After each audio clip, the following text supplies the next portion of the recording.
Je veux fabriquer une sorte d'étui dans lequel la braise sera le moins possible exposée à l'oxygène, afin de ne pas s'enflammer.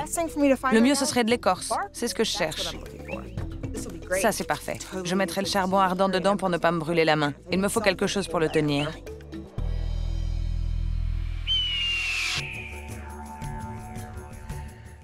Il y a un rapace qui tourne là-haut. Soit le feu a fait fuir sa proie, soit il y a un animal mort là-dessous. Ça vaut le coup de regarder.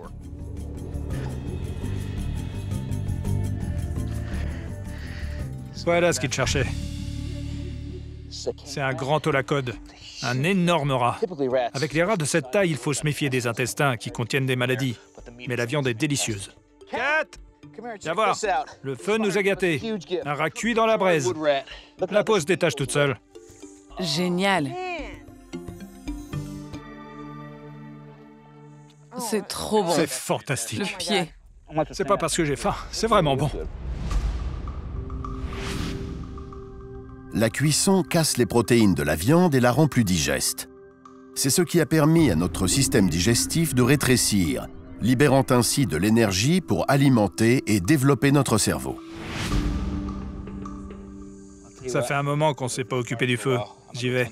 Moi, je vais aller chercher les crottes de cette bestiole. Ok, à tout à l'heure.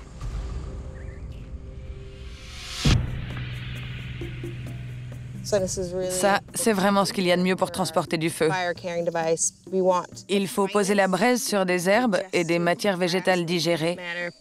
Ça brûle très lentement et elles vont se consumer au lieu de s'enflammer. Le crottin d'éléphant est riche en fibres et c'est parfait pour les braises.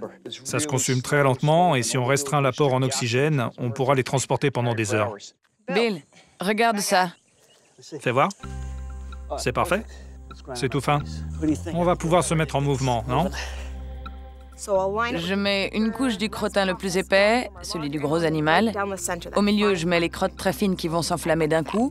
Je pose mes braises par-dessus et je referme pour limiter l'apport en oxygène.